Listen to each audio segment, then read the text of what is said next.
Hello, and welcome back to the Build Your Purpose podcast, where this week we welcome an impact investor, a philanthropist, and founder of We Have the Power, funding businesses tackling the climate crisis.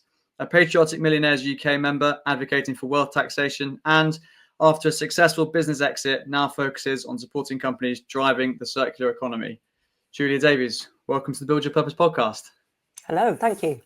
No, thank you so much for taking the time. I'm really looking forward to getting into this conversation. We're going to start it the same way we start all conversations on the pod, and that's by asking you, Julia Davies, what is your purpose? Oh, so my purpose, I suppose my purpose has always been the same. My ability to do something about my purpose changed.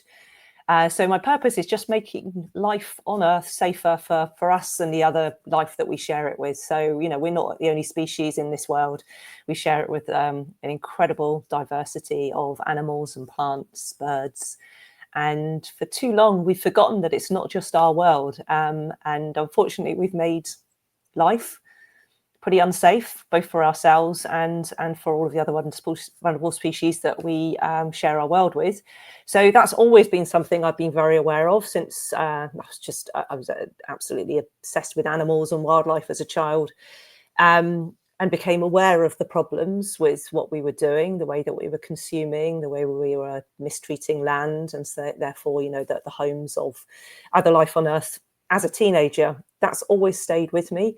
But my ability to do more about that sort of came about when I sold my stake in a company which I helped set up. And that company was Osprey Europe. So Osprey Europe was the European distributor of backpack and travel bag company. Sold out of that in 2018. And that enabled me then to do a bit more about addressing these issues. Interesting. Yeah, I know you said there about in the introduction bit, talking about how your ability to act on your purpose changed, and obviously that probably coincides with when you exited from Osprey. And as an outdoor enthusiast, as a brand that I really enjoy working around and working with when I'm out in the hills. But in terms of your change in perception of what you were capable of in terms of aligning your delivery of what you wanted to achieve through your purpose, what was it that inspired you to shift towards acting on it through impact investing, as we alluded to, after your business exit? What was the sort of change? What was the changing moment for you? Money, because money is money. I see money as basically being like emergency equipment. Money is the tools, or gives you the ability to buy the tools that we need to address all of these threats to safe living conditions on Earth, and that's the real kicker. Because actually money is also what's driving all of these threats to life on Earth. Because as you all know, basically we are facing more and more wealth extremism. And that means that after a period of time when, things were getting better for working people, we call them ordinary working people, but no one's ordinary.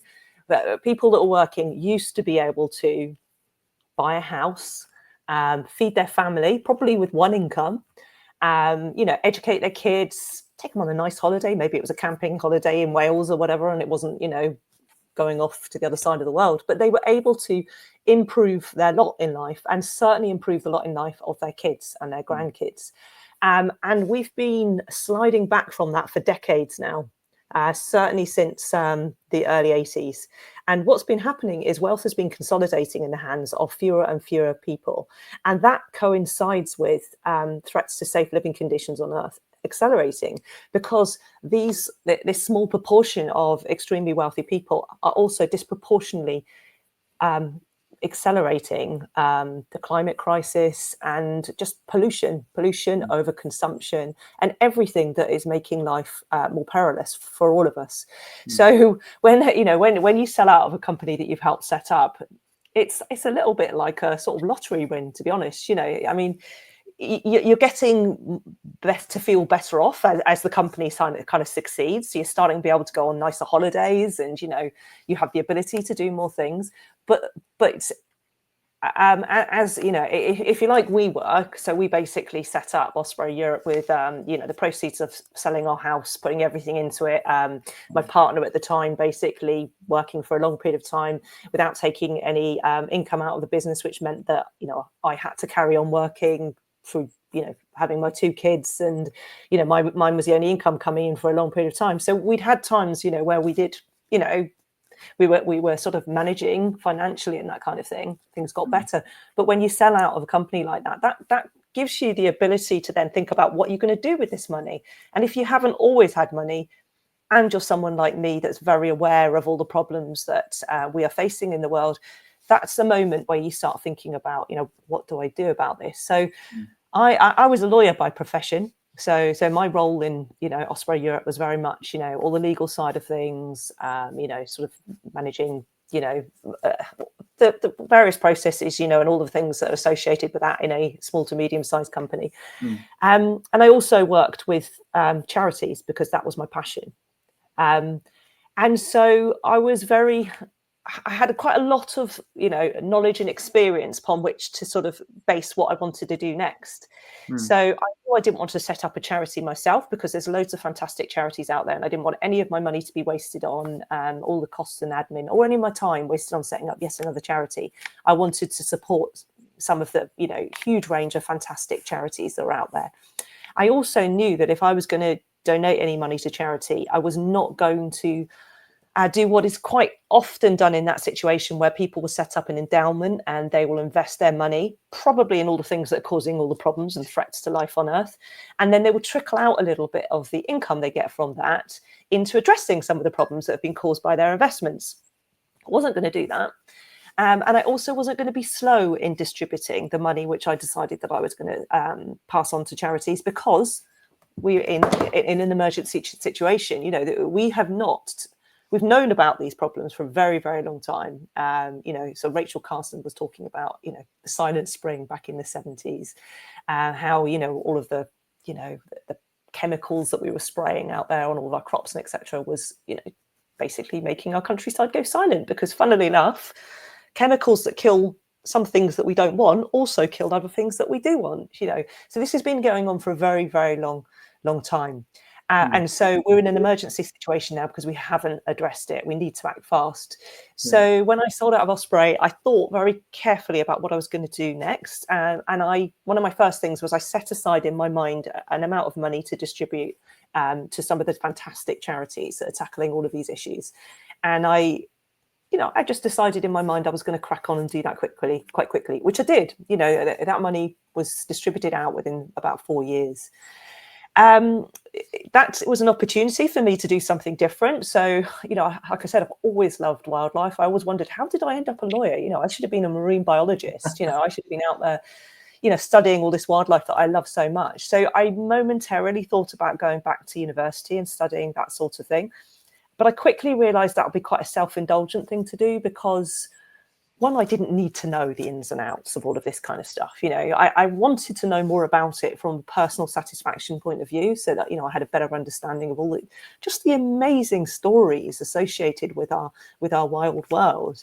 But I could do that by reading. So, you know, I started on a reading journey then, which I've continued now, and I've learned so much. But I didn't need to sort of spend all of my time doing that, because at the point that happened, you know, I had age, I had time, I had experience and professional skills, and I had money. So I had the tools to do something about all of these problems. You know, I really saw that, you know, I had the ability to deal with a world that's on fire, on being flooded, you know, being poisoned, you know, with you know, we're losing our soil, our ability to feed ourselves and everything else. So I decided that I would focus on, you know, seeing what I could do. And it's been quite a learning journey, a huge learning journey. And so I have got a website, and that website is called We Have the Power. And the purpose of that is just to share some of the things that I've learned during that time, because, you know, it's took me quite a long time to work out how do you actually use your money as a tool for good.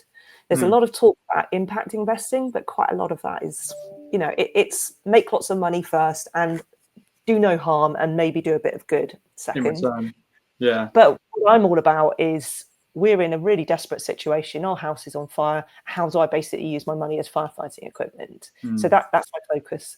It's such an interesting way of looking at it, and I'm picking up on such strong themes from you. You know, you're intrinsically altruistic in your outlook on life, in terms of always wanting to give back, but then also that humility that you had there to say, you know, from a personal perspective, you wanted to go and learn and become, you know, learn more about marine biology, and go to, having the humility to then say, actually, I can have more of an impact in a different avenue, and you know, and putting that part of your ambition on hold and going down the reading journey that you went down is incredible. I think there's so many people that would learn a huge amount from your approach to it, because from the impression I have is there are a lot of people that are wanting to do good, who also have the ability to do a lot of good, but they're misguided in how they go about it. And I'm lucky enough to speak to a lady called Claire Woodcraft, who's the fellow of strategic philanthropy at Cambridge. And strategic philanthropy wasn't a phrase that I had come across until about 2 years ago, when you actually think about delivering good in whatever guise it comes from, you know, whether it's in healthcare, in education, in environmental conservation, etc.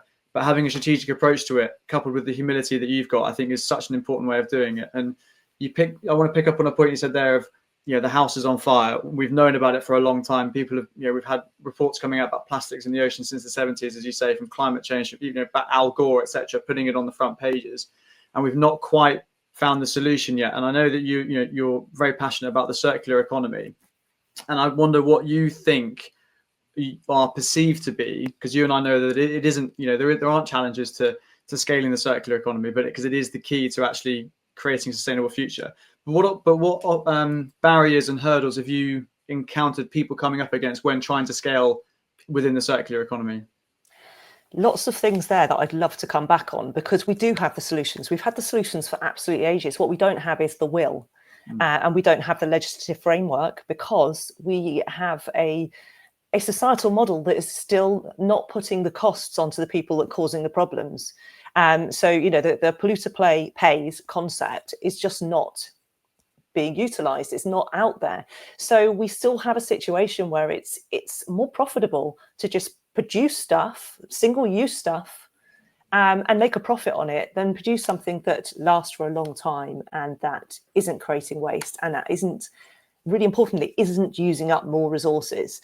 So one of the great frustrations for me when, you know, when there was a bit of a rise in understanding of the problems of plastic pollution, you know, big focus on, you know, horrendous images and horrendous stories of, you know, our seabirds feeding plastic, because, you know, they're wild animals. They don't know that we produce this crap, feeding that to their chicks and killing their chicks, you know. Magnificent creatures like whales dying because their stomachs are full of our plastic crap, you know. So there was a rise in understanding, well, not understanding, of awareness of that. But instead of addressing that, saying what we actually needed to do, it was just basically an opportunity for people to come up with false solutions to all of that. So the solution to single-use plastic pollution is not some other form of single-use rubbish, because that utilizes resources. Before, we were trying to save on the amount of plastic that we were throwing away. We're trying to save trees. You know, I'm old enough that I remember what we were trying to do was save trees. And if we replace single-use plastic with cardboard or something that's plant-based, all we're doing is we're transferring the problem. We're still overusing land for our rubbish, and that's just so wrong, because we've already used up way too much of the world's resources and way too much of the world's land just for us as one species, and through that we are wiping out all of the other wonderful animals and plants that we share our world with. And that is not only a travesty, it's stupid, because as a species we cannot exist and thrive on our own. In China now, they employ thousands, tens of thousands of people to pollinate fruit trees, because they've wiped out their pollinating insects. How stupid is that? But we're just as stupid. It's no good us looking at them and saying, look at how ridiculous that is, because we continue to use chemicals in this country which are wiping out our pollinators. And we don't just, it's worse. We don't just use it to produce cheap food. We use it in our gardens, because we've got this crazy idea of, you know, tidiness in our gardens, whereas our gardens should be beautiful, natural, wild spaces. They should be, you know, places for wildlife to thrive, that we can enjoy it right in our homes. But we're not doing that. So the challenges with the circular economy is that the legislation isn't there to support it, because legislation still prioritizes and gives an unfair advantage to all of the companies that are doing things badly and wrong, and passing these problems onto the rest of our natural world, and of course onto our kids and grandkids, because everything that we do to destroy safe living conditions on Earth is basically creating this, taking away from our children and grandchildren. So taking away the things that I grew up with, you know, the even though when I was young we'd already wiped out a lot of wildlife, but there was more to see. Whereas now, you know, we've wiped out so much more of that, and we are continuing to do so. So we're stealing from our children and grandchildren. So that's the problem with the circular economy. Until we address that, until we legislate to even out the playing field, so that those companies that are trying to do things right actually are financially benefited. You know, we're actually subsidizing that, whereas at the moment we're subsidizing rubbish. Yeah. We're subsidizing the companies that are doing it wrong, and we're subsidizing clearing up and dealing with the harms of the rubbish that they've produced. And if I sound really irritated by that, I am, because one of the things that I have done is I've invested in a lot of amazing companies that have been trying to tackle these problems. And I'll be frank with you, some of them have not survived, and they have not survived because they're fighting an uphill battle. And some are working incredibly hard. So I'll give you one example. You know, we all saw through COVID how a whole new type of single-use plastic waste appeared in the form of PPE. So an amazing man called Tom Dawson also saw that, and he saw just the vast quantities of single-use waste that are being used in the medical environment. And he set up a company called Revolution Zero, which I'm very proud to have invested in. And they are trying to tackle this in a systemic way, you know. So they are working with our NHS and other health providers to provide reusable medical textiles, which is what we used to have. We didn't used to throw all this stuff away.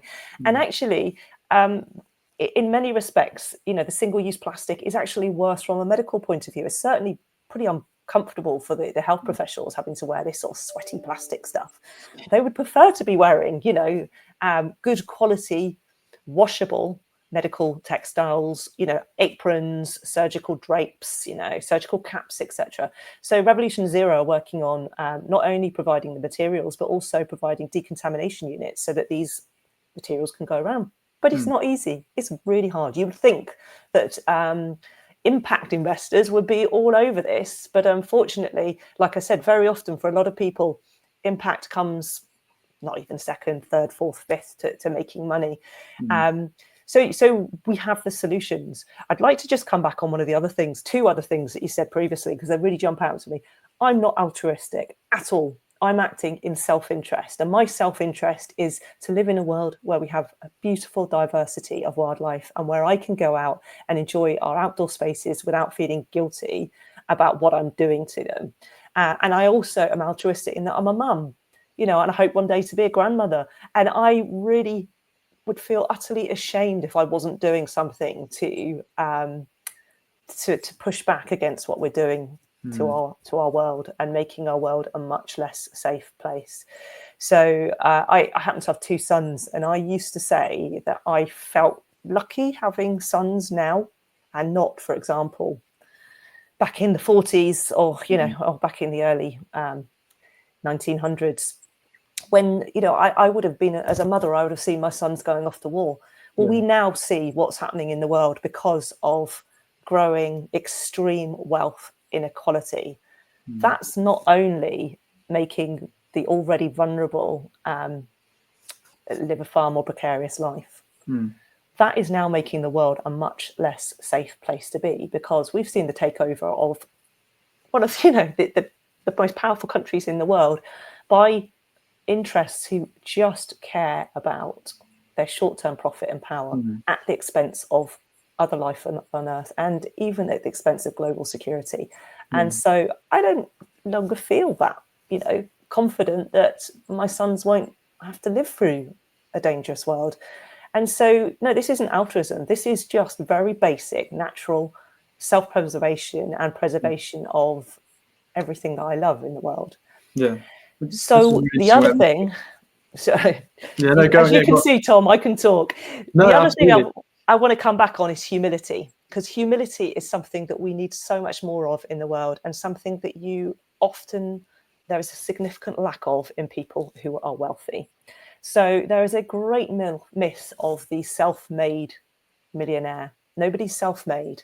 So people make money, whether they've set a business up or not. They're able to make that money based on the hard work and investment of other people, including our public sector and our infrastructure. So if somebody set up and succeeded in business in the UK, they were able to do so because of everybody else paying their taxes and paying for our state schools, our health system, our roads, our transport system, our criminal justice system. And so, and they were also, you know, that's at one level, but they were also made their money on the basis of their fantastic staff. So Osprey Europe had fantastic staff. Yes, you know, my partner at the time, he did an amazing job in making that company successful, and the wonderful brand designers who set up, you know, Osprey in the first place, Mike Fotenar, who's just the most creative and you know, hardworking person that I've ever met, who absolutely passionately loves the outdoors and just wanted to make the best products for people to enjoy the outdoors.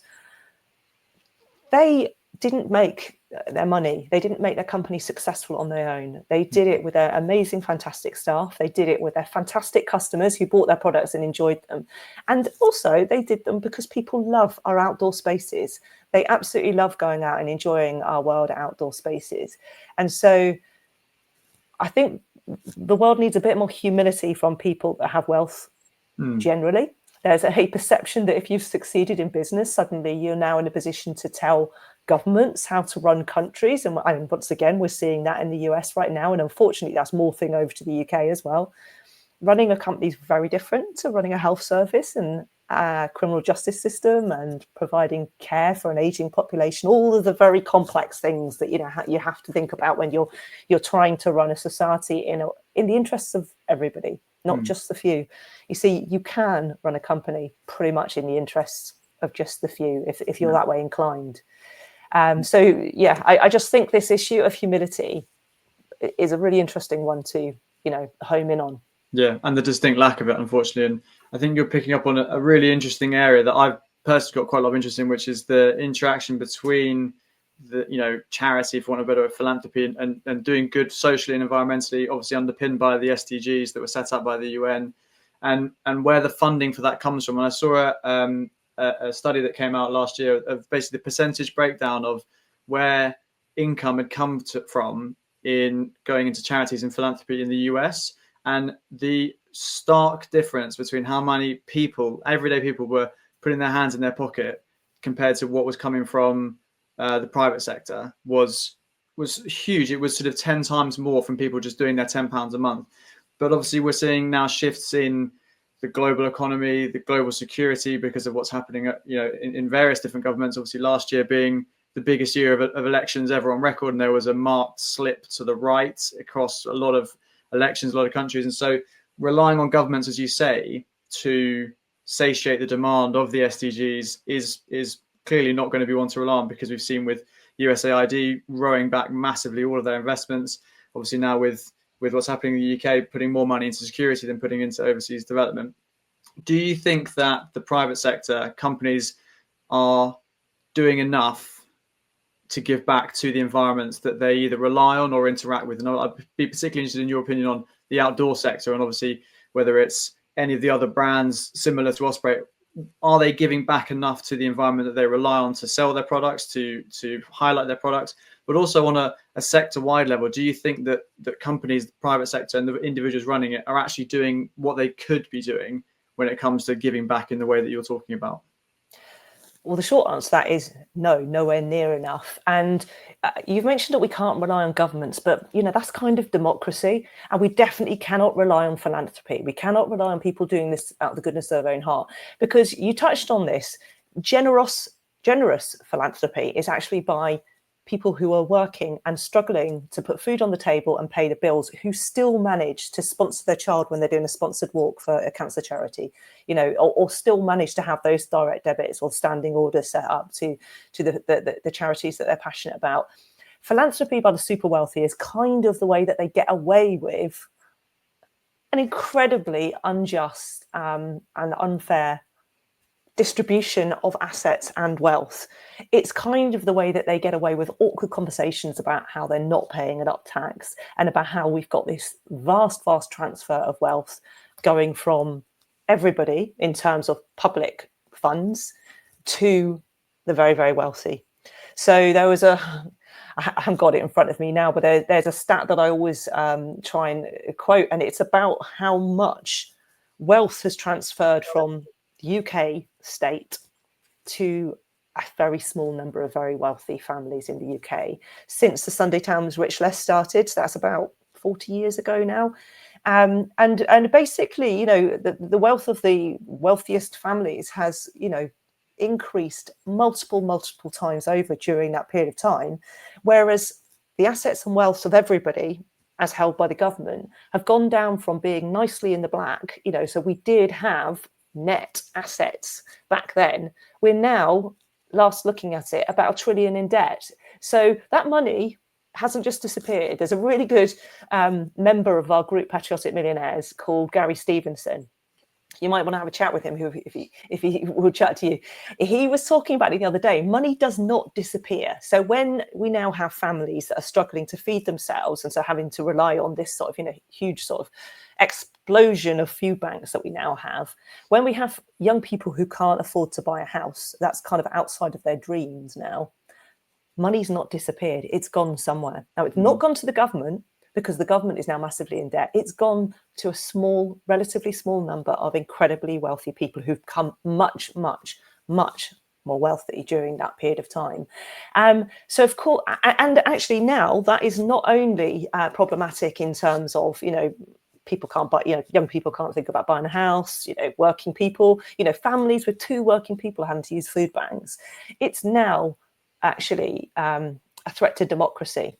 We've seen it in the States. I would say that was a takeover by very wealthy people. And now it's also a threat to global security. So absolutely, companies need to give back more. But when it comes to the outdoor sector, I actually think that companies giving a bit of money to charities is a distraction. What we actually need to look at with companies is how they can reduce the impact of what they do as a business on the environment. So something I was very proud of with Osprey Europe is, you know, the lifetime guarantee, the fact that we made really good packs that were intended to last a very long time. You know, they weren't an item that was intended to be replaced on a regular basis. They were something that, you know, I mean, I still use packs that I've had, you know, ever since we first got involved.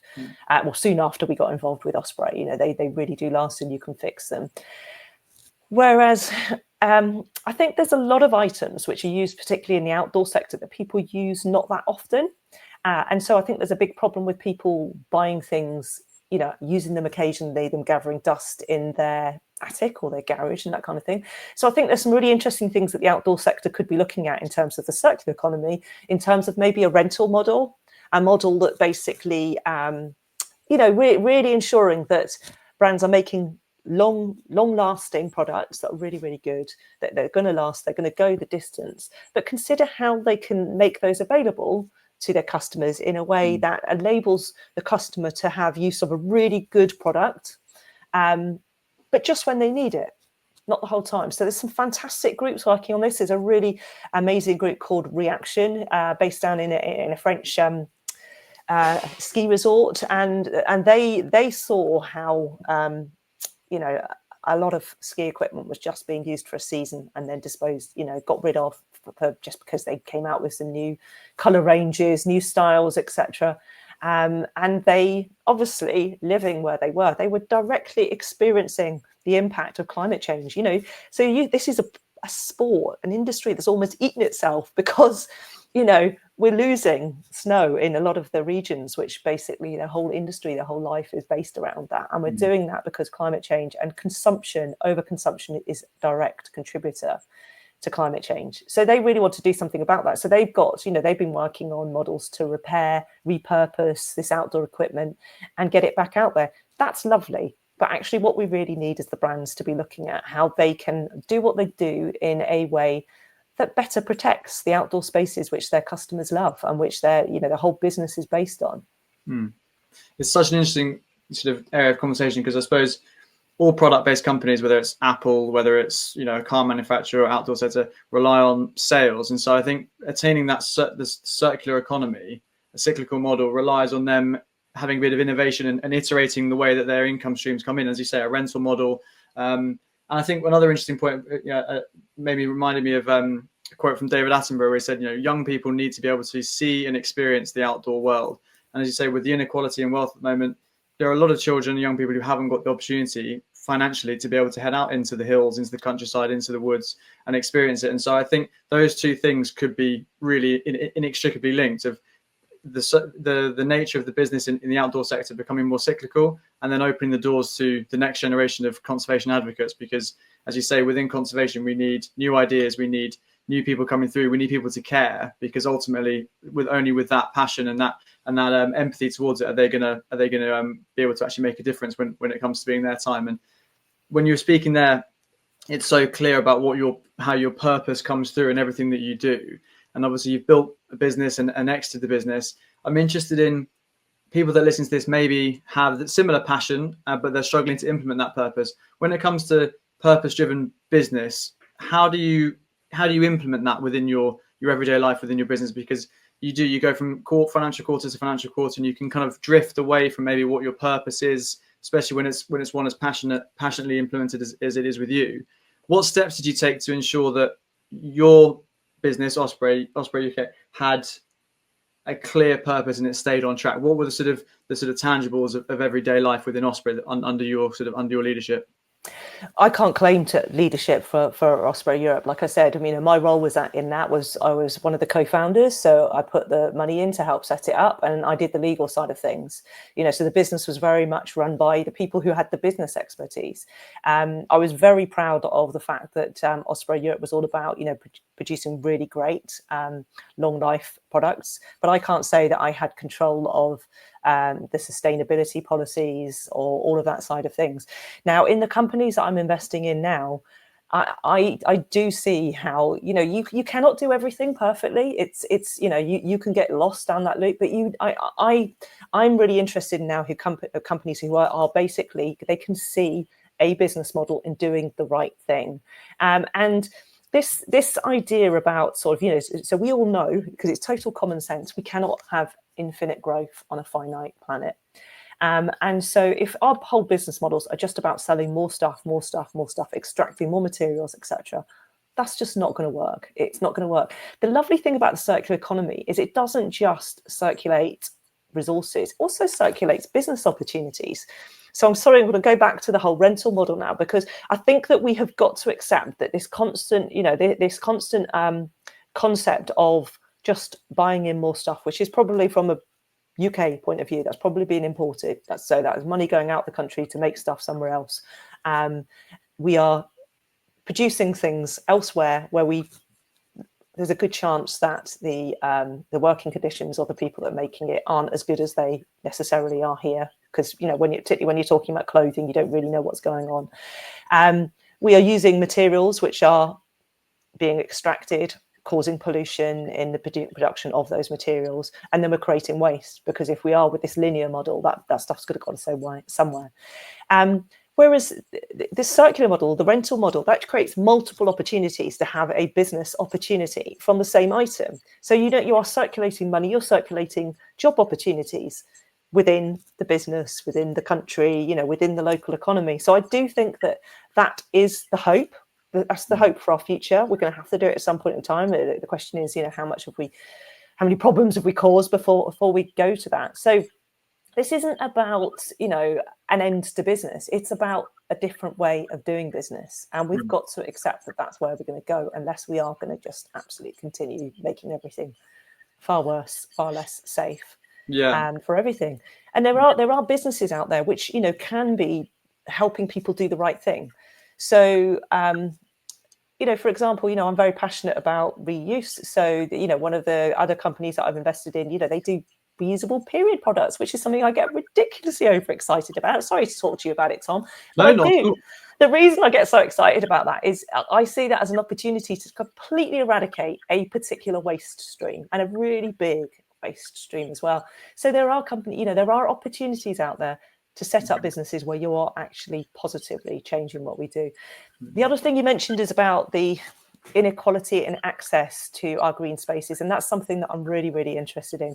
So with the money that I got when I sold out of my stake in Osprey Europe, as I said, I distributed some of that out in charitable donations, and obviously some of that went into me and my family and friends having a fantastic time, doing lots of traveling, straight afterwards, and really seeing all the wonderful things in the world that I'd wanted to do, but I'd always been too busy and didn't have the money to do. And what I'm doing with the rest of the money is I'm trying to use that to address as many of these problems and issues as I can in different ways. So one aspect of that is a project that I call Funding Nature. So sold out of Osprey Europe in 2018. In 2019, the State of Nature report came out in the UK, and that showed just what a dreadfully poor state our wildlife is in the UK. We have been systematically wiping out our nature and wildlife in the UK for decades, if not centuries, effectively. And that's shameful, because we're supposed to be a nation of nature lovers. We probably spend more on bird food than every other nation in the world, and yet we have been wiping out this nature that we're supposed to love with the way that we feed ourselves, with the way that we, the things that we do in the countryside or in our towns and cities, the way that we keep our gardens, etc.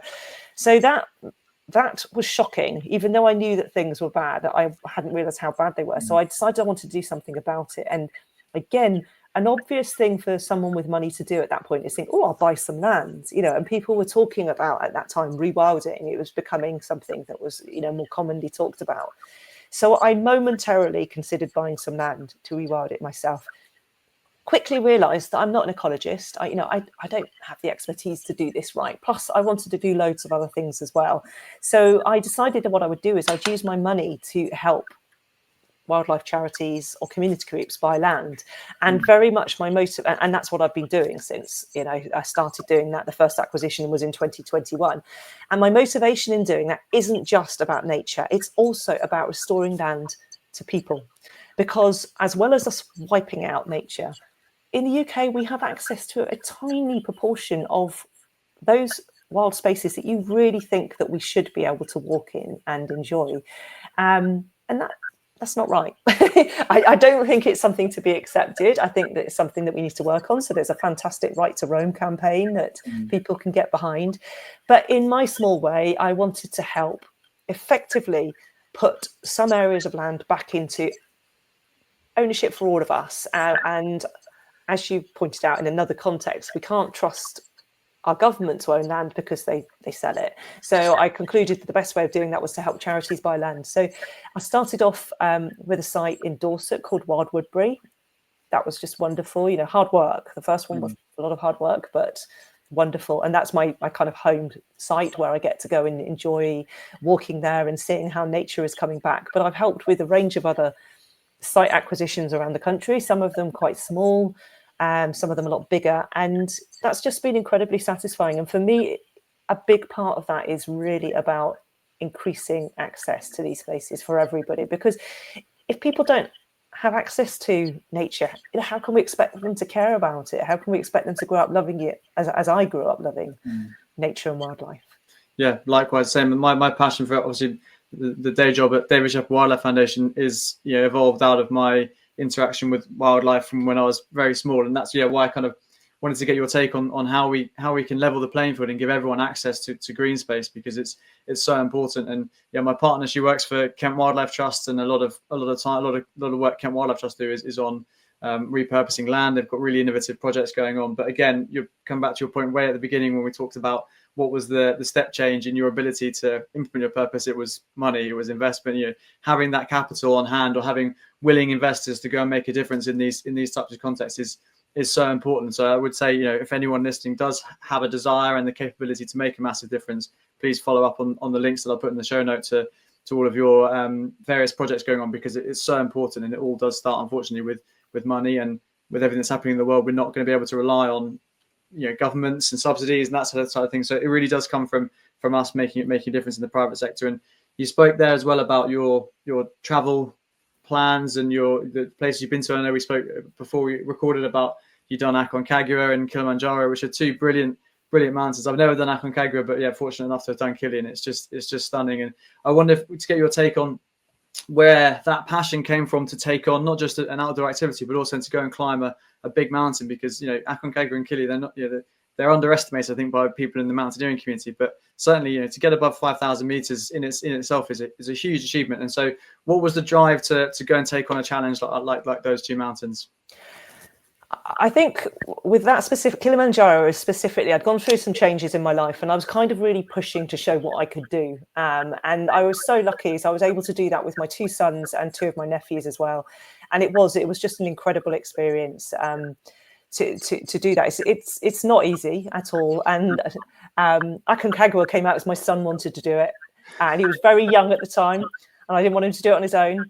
And so I won't claim that I summited Aconcagua. I didn't, because I absolutely love hiking. I love walking in the mountains. I do not love altitude sickness, and not to the level. So, when I got to the top of Kilimanjaro, I said, I don't want to go higher than this. This is enough now, like run back down, and, so you hopefully stop feeling sick at some point too. But I guess that was at a stage in my life where I was really pushing myself. So it's, I've been a runner, as in I've run for fitness since I was in my 20s, but it wasn't until I was in my sort of mid 40s that I ran my first marathons. And it was really, it was really satisfying to kind of say, yeah, I can do this. That was really good. And now I still, I find that's a really good way of just keeping myself motivated and keeping yourself feeling those challenges. They're absolutely great. And challenges are great, but I think we need to be a lot more thoughtful about what the consequences of our challenges are. So once, when I had sold out of Osprey Europe and I had the ability to see all these places that I just dreamed about, it was wonderful. I kind of gave myself a get out of free card to do more flying than I really knew that it was the right thing to do. I know the best moment in my entire life was when I went to Galapagos Islands with my two sons, and the best moment of my life was swimming with sea lions. That they're coming right up to your face, and it was just perfect, and it was wonderful, and I loved every trip that we did. But increasingly, I realised that actually, the fact that I think a lot of people excuse this kind of thing because of other things that they do. So I'm vegetarian, I've got an electric car, I've got solar on my roof, I donate to these charities, etc. I suppose I was doing a bit of that, but actually that doesn't excuse the fact that I was flying way more than I needed to. And one of the easiest things that you can do in your life to reduce your personal impacts on accelerating climate change is to fly less. So eventually I got to the point of realizing I can't justify this anymore. If I want to go out and I want to basically try to get people to realize how urgent this situation is, how urgent it is that we address this, I can't then be going and allowing myself to fly all around the world. So I haven't flown now for just over 5 years. I'm not saying that I'll never fly again. I'm basically saving up the next one for something really special, which will probably be South America. But in the meantime, the fantastic news is I haven't stopped having adventures. I haven't stopped experiencing amazing wildlife. So at the point of time when I sort of had made this conclusion, I was kind of looking around for, someone that could kind of help me have amazing adventures without flying. And I became aware of an amazing startup company called Byway Travel, and I've invested in that company, and I've used it. I'm an avid customer of it as well as an investor, and they basically put together the most amazing itineraries for trips in Europe and as far as Morocco. I think that's the farthest we've got so far, without flying, and they are an adventure. This is, in terms of someone who's passionate about travel, this is properly travel. This isn't being transported from one airport to somewhere else. When you travel without flying, you travel through countries, you experience all of those amazing places that you are passing through, and you discover places that you wouldn't have thought of stopping. So I thought that I was going to struggle to be able to scuba dive again. I've scuba dived in Sardinia, and I got to Sardinia without flying. I thought that I would struggle to see so much amazing wildlife, but actually, on one trip to Scotland, we were there and we'd seen dolphins and seals, and whales and otters and sea eagles.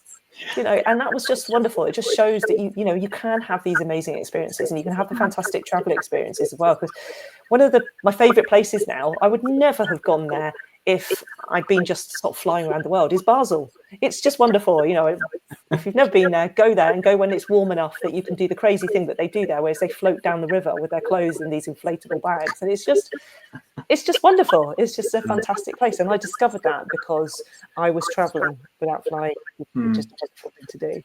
Yeah, it's such an, like I said, when I've come back from adventures and expeditions, and I'm doing talks, a lot of the questions I always get is, you know, why do you need to go there? Why did you need to fly to Kyrgyzstan last year? And it was one of the reasons that sort of this winter, you know, the one that we're just now emerging from, I went up to Scotland and just had a week and a half with my partner around Scotland, rather than flying off to the Alps or back over to the Pamirs, etc. Was to try and just experience more in the UK, because as you say, there's so much wildlife, wild spaces, incredible scenery. And you know, when you're at the top of Ben Nevis, like I was in January on a clear day, you could be in the Alps, you could be in the Himalayas. It's, you know, it's such a stunning part of the world. And I do think, as you say, it comes down to people having access to it, but also then understanding that you don't need to fly to Nepal to go and see a mountain. You can do it on your doorstep and have those experiences and build that empathy with wild space. And it's so interesting to hear about how your travel habits have changed in recent times, because as you say, people that come into wealth, I think, probably do just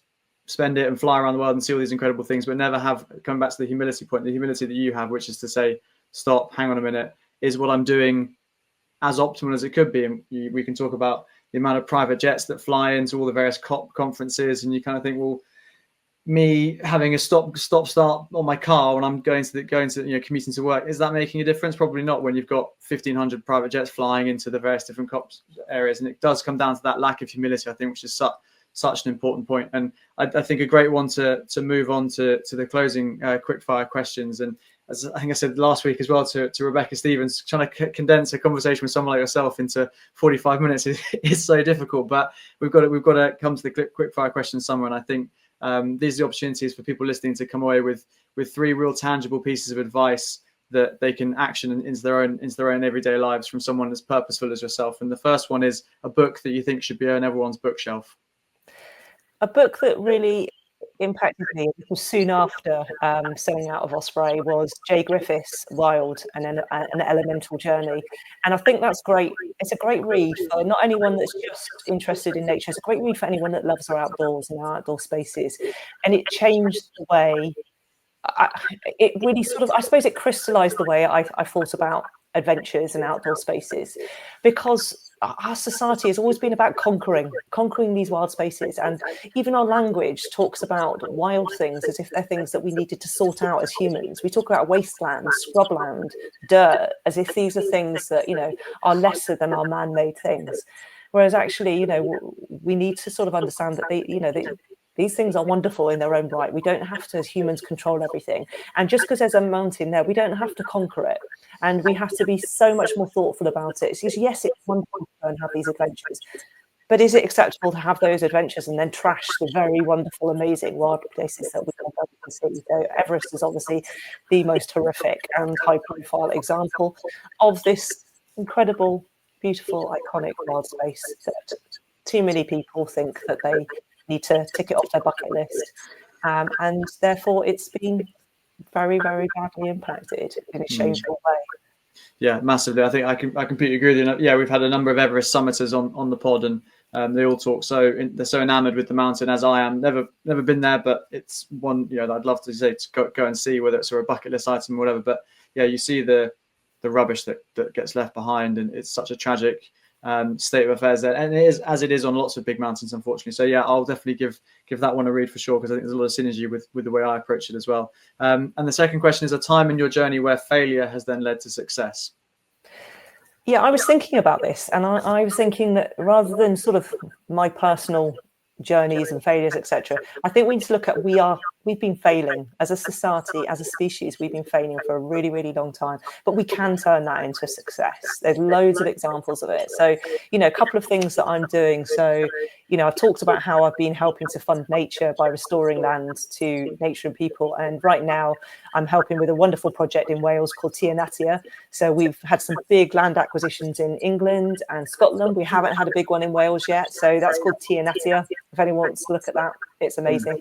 And we need to basically change the way we're operating on many, many levels. And one of the real ways I think we can pivot for that to be better for people and everything else is through community ownership. So I'm very passionate about helping restore to people through communities ownership of things that we rely on. So I'm involved in at the moment setting up a fund to accelerate community energy. So that's basically renewable energy in a place-based setting where it's owned by not-for-profit place-based companies, where the benefits of all that go back to the local community. And there's some amazing examples. My favourite one is Energise Barnsley, where they are just getting solar panels on social housing, tackling fuel poverty, and transitioning us to clean energy all in one. It's brilliant. It's such a great initiative. And yeah, I was at a conference it must have been last year, where they're retrofitting air source heat pumps onto council social housing, which again is such a great initiative, because unfortunately people in those environments probably don't have access to renewable energy. And yeah, there's such a brilliant, and it's a reframing the context of being from a personal failure to actually, globally, yes, we are failing. And so with that comes opportunities, as you say, as long as it's taken in the right context. And finally, I ask all my guests to write a postcard to their 20-year-old self, imparting some wisdom that you've collected on your way, which you wish you'd known sooner. Yeah, I would give that message to my 20-year-old self and to everybody there, is that things may not be looking that great at the moment, but we have the power. Power stands for protect our world, educate, restore. We have the ability to do things. So I didn't have anywhere near the confidence that I have now when I was a 20-year-old. I've gained in confidence by, all of the wonderful things that I've done in our outdoor spaces in our natural world. But we really do. We have the solutions. It's not true that we don't have the solutions. We have them right now. We don't have to invent solutions. We have them. We haven't got the will. We haven't got the political will. We haven't got the social will. And we just need to just get back to the basic principles of who do you care about in this world? Because there's nobody, I think a lot as a mother, but it doesn't matter whether you've got kids or not. It doesn't matter whether you're a mother or a father. There are people that you love, whether that's your family or your friends. There are parts of the world that you love, whether that's local to your places that you've been to. There are, there are species that you are your favorites that, you're fascinated by. So I think all of us have that, and we have got to just repurpose that. So it's all very well having self-love, but self-love ultimately, I think, is about loving and caring about all of these other wonderful things that we share our world with, because unfortunately the concept of self-love can be perverted into things that are actually harming the things that ultimately you love. And I don't think that helps anybody, including yourself. It's a great message and a really powerful message. And thank you for such an incredible conversation. Your purpose is incredibly powerful, and I know that there'll be people listening to this that will be inspired by you and everything that you're doing. And it leads me now just to say, where can we find out more about you if people have been inspired? You've got various different projects going on, so please feel free to list them and give people a route to action.